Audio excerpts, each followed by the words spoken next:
नमस्कार दोस्तों, आपका बहुत-बहुत स्वागत है हमारे यूट्यूब चैनल में।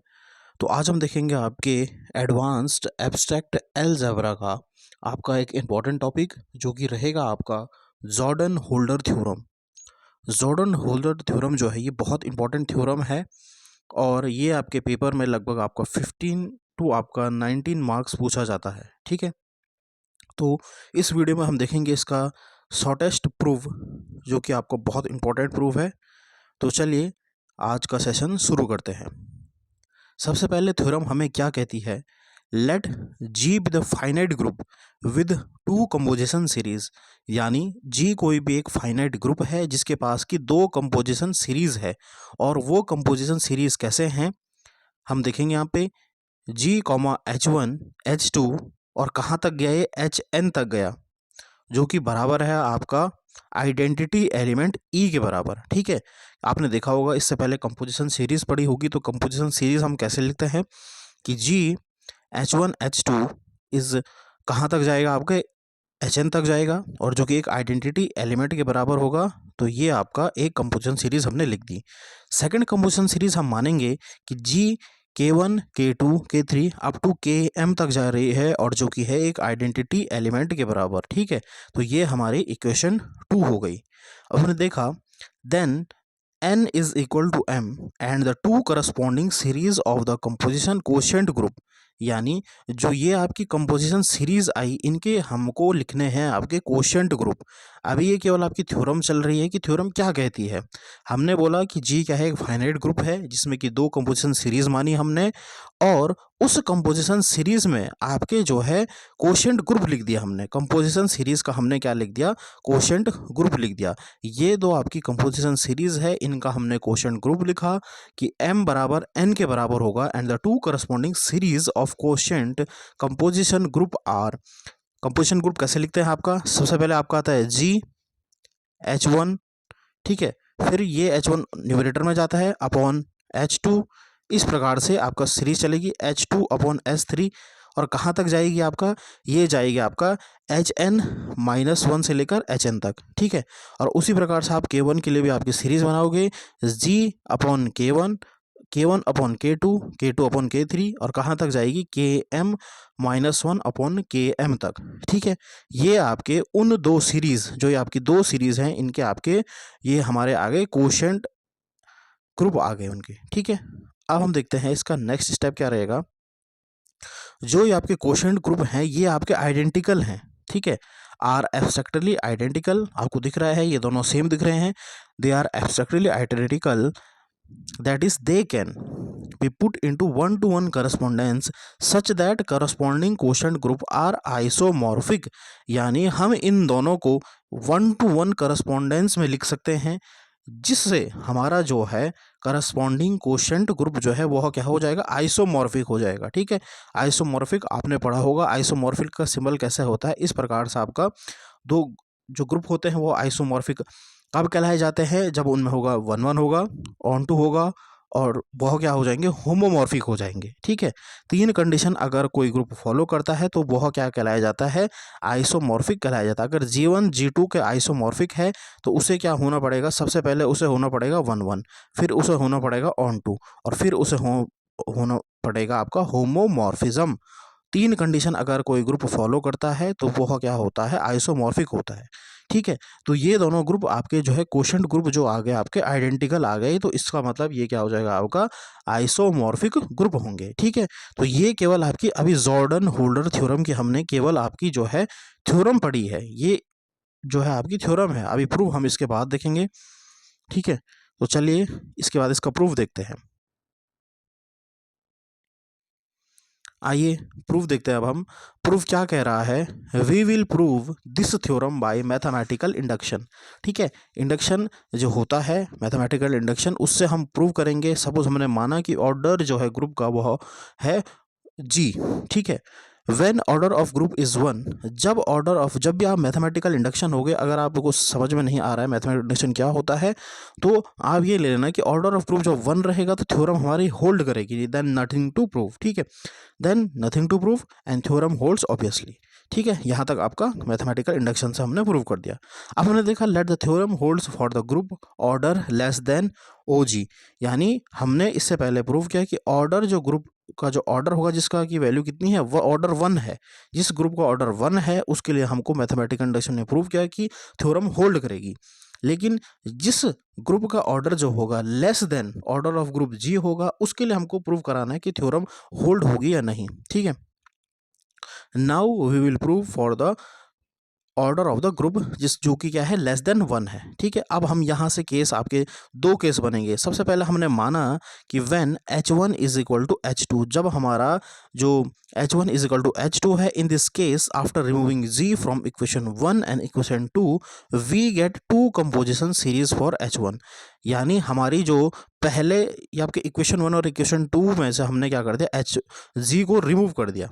ठीक है, जो हमारे इक्वेशन 1 और इक्वेशन 2 थी यहाँ पे थी आपकी, ये आप देख सकते हो यहाँ पे, ये जो हमने फर्स्ट इक्वेशन ली थी, ठीक है, जो कंपोजिशन सीरीज ली थी उससे हमने जी को हटा देंगे तो वहाँ पे क्या बचेगा हमारा, केवल बचेगा हमारा h1 के h2 h3 अपॉन hn जो कि आइडेंटिटी के बराबर है, और k1 k2 k3 km up to identity के बराबर है। ठीक है, हमने यहाँ से जी को क्या है हटा दिया दोनों में से। ठीक है, h1 इज प्रॉपर सब ग्रुप ऑफ जी। ठीक है, hence order of h1 is less than order of group g। ठीक है, h1 जो है वो प्रॉपर सब ग्रुप होगा, किसका, g का होगा। ठीक है, so order of h1 is less than order of group g, hence n equal to m, जब n m के बराबर होगा and the corresponding quotient group, फिर इनके भी जब n जो होगा, जो यहाँ पे इन दो कंपोजिशन सीरीज का जब n बराबर m होगा तो इनका भी कोशेंट ग्रुप क्या है एग्जिस्ट करेगा। जैसे हम इससे पहले देख रहे थे कि कोशेंट ग्रुप एग्जिस्ट कर रहा था, तो इनका भी क्या हो जाएगा, कोशेंट ग्रुप एग्जिस्ट कर जाएगा। अब हम देखेंगे इसका कोशेंट ग्रुप क्या होता है जब हमारा n बराबर m होगा इस सीरीज का। ठीक है, तो ये हो जाएगा आपका h1 upon h2 comma h2 upon h3 comma h3 upon h4, और कहाँ तक जाएगा ये hn-1 से लेकर hn तक जाएगा।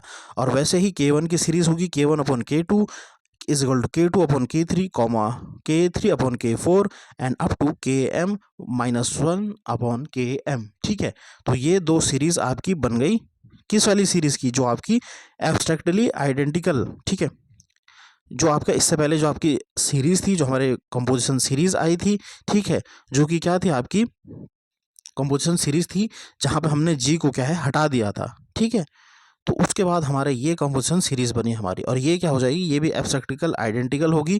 तो इसका मतलब ये दोनों सेम दिख रही है, तो इसका मतलब थ्योरम होल्ड करेगी जब हमारा h1 बराबर k1 के बराबर होगा। ठीक है, that is the theorem holds true for h1 is equal to k1, क्योंकि ये दोनों क्या आ गए, एब्स्ट्रैक्टली आइडेंटिकल आ गए। ठीक है, और कंडीशन हमारी क्या थी कि हमने देखा था कि h1 k1 के बराबर है।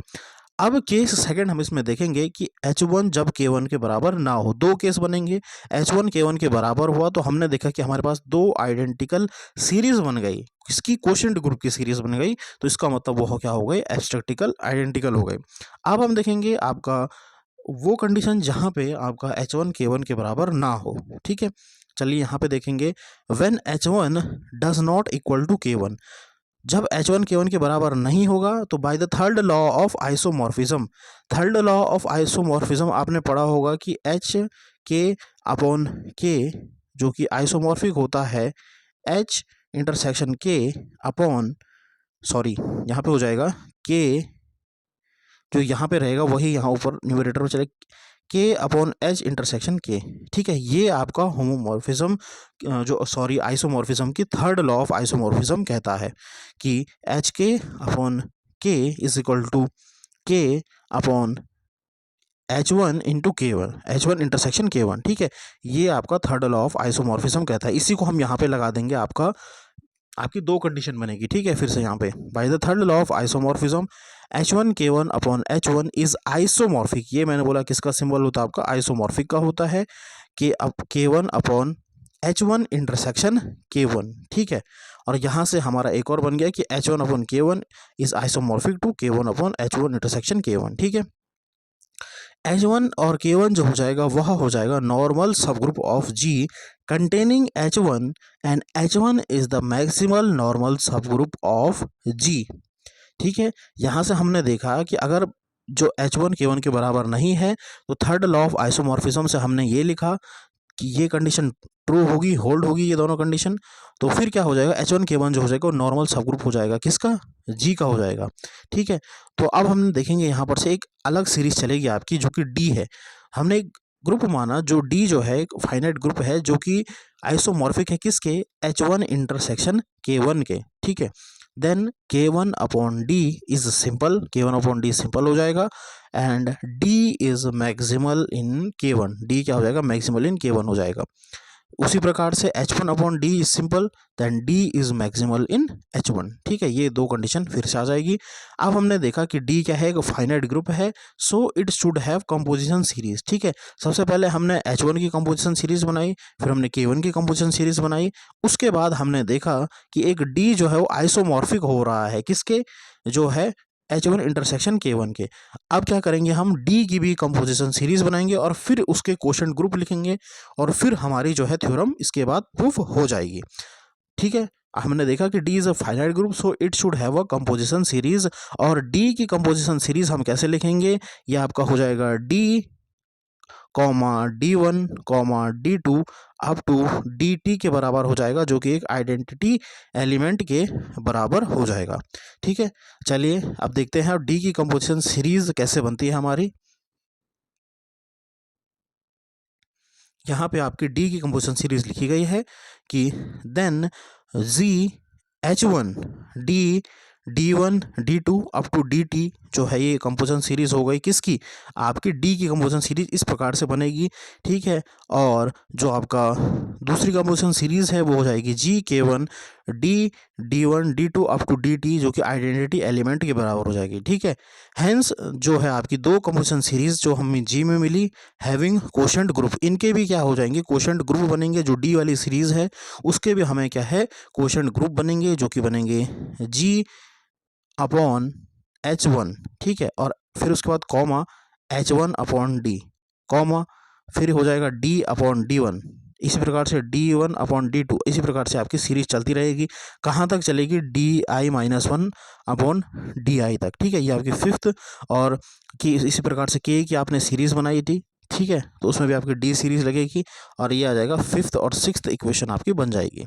ठीक है, अब हम देखेंगे the quotient group fifth and sixth are equal in number and the corresponding groups are isomorphic. ठीक है, यानी जो हमारे ये दो आपके क्वोशंट ग्रुप बने थे ये क्या है, इक्वल हैं। ठीक है, आइडेंटिकल हैं, इसलिए जो है करस्पॉन्डिंग क्वोशंट ग्रुप क्या हो जाएगा, आइसोमॉर्फिक हो जाएगा। ठीक है, और हमारी जॉर्डन होल्डर थ्योरम जो हो गई ये कंप्लीट हो गई, hence the theorem is complete. ठीक है, तो स्टूडेंट्स अगर आपको ये सेशन पसंद आ रहा होगा तो आप प्लीज़ चैनल को सब्सक्राइब ज़रूर करें अगर आप नए हैं चैनल में, और इसी प्रकार से जो भी आपकी एमएससी की जितनी भी आपकी थ्योरम होती है, इंपॉर्टेंट थ्योरम होगी, वो मैं आपको कराऊंगा इस चैनल में। तो बने रहें चैनल से, लाइक करें, कमेंट करें, शेयर करें और प्लीज़ चैनल को सब्सक्राइब ज़रूर करें। धन्यवाद।